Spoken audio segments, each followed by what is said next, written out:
Plutôt axé sur la mobilité, le Symposium Hydrogène du Mans a permis de voir cette année des véhicules rouler dans la rue. Et l'une des attractions a été ce bus de Mercedes. La métropole du Mans a passé un marché pour en commander plusieurs exemplaires. On aura donc le premier bus articulé hydrogène en fonction début 2026, ce qui est quand même une performance compte tenu du fait qu'on a lancé le marché en fin d'année dernière, qu'on l'a finalisé en début d'année et que là on est vraiment sur un projet qui se concrétise et c'est très important pour nous. Et c'est un maire très volontaire en matière d'énergie alternative pour le transport public.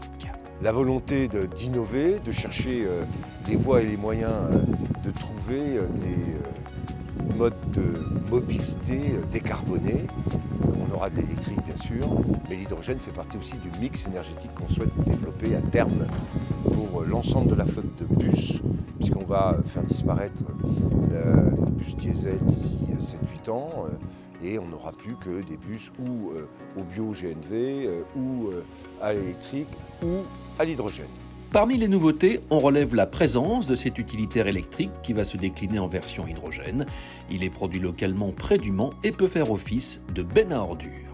On a pu voir aussi un camion équipé d'une solution permettant d'injecter de l'hydrogène dans le moteur afin de réduire la pollution.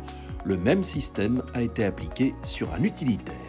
Cette année, le Symposium a pris l'allure d'un mini-salon de l'auto. Et si la CO est venue avec une voiture de course, on remarquait une présence très forte de Toyota, venue avec plusieurs voitures, dont cette Mirai, encore aux couleurs de Paris 2024. On sait que Toyota est le premier à s'être annoncé pour participer au WEC et aux 24 heures du Mans à terme.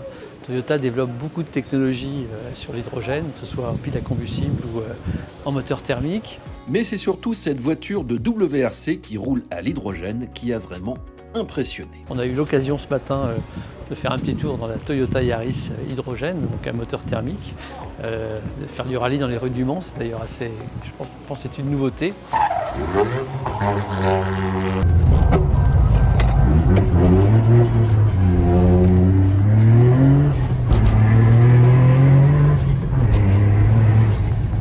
La compétition automobile, l'engagement dans une société l'hydrogène, autant de messages relayés par le vice-président de Toyota Europe en charge de la recherche et il entend bien collaborer avec l'écosystème du Mans. Ce qui est intéressant, c'est le réseau que Toyota a constitué.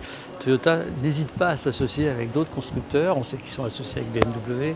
Ils ont récemment annoncé qu'ils s'associaient avec Hyundai. Ils sont associés avec d'autres constructeurs japonais, que ce soit Kawasaki, Suzuki. Et ce réseau est extrêmement intéressant pour nous. Et on travaille maintenant à des liens avec à la fois côté 24 heures du Mans, peut-être côté H24, mais ça on en parlera peut-être un peu plus tard, et puis des liens avec la ville du Mans sur l'université, sur la fourniture de peut-être de camions poubelles. Voilà, donc il y a vraiment un intérêt pour nous.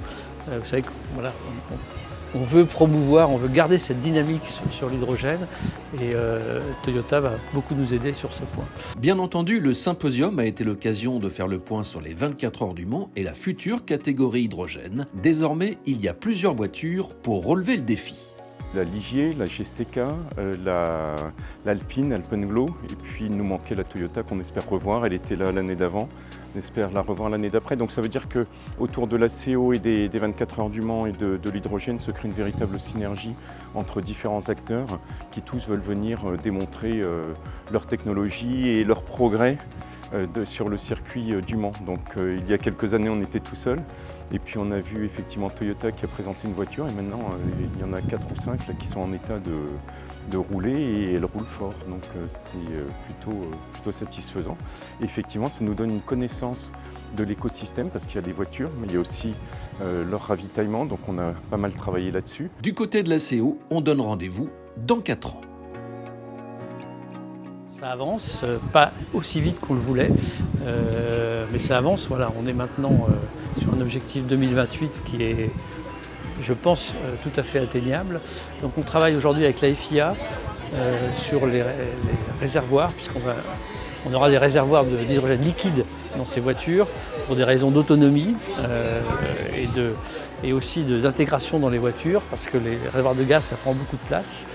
Et en fin d'année, on aura la safety, les règles de safety de ce réservoir, qui va nous permettre en 2025, avec la FIA et l'IMSA, d'élaborer les règles, le règlement technique et sportif pour cette catégorie hydrogène qui arrivera en 2028.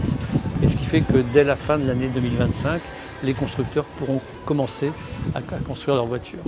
Au Mans, le sport auto n'est jamais très loin et le moteur à hydrogène permet de garder le son et l'émotion.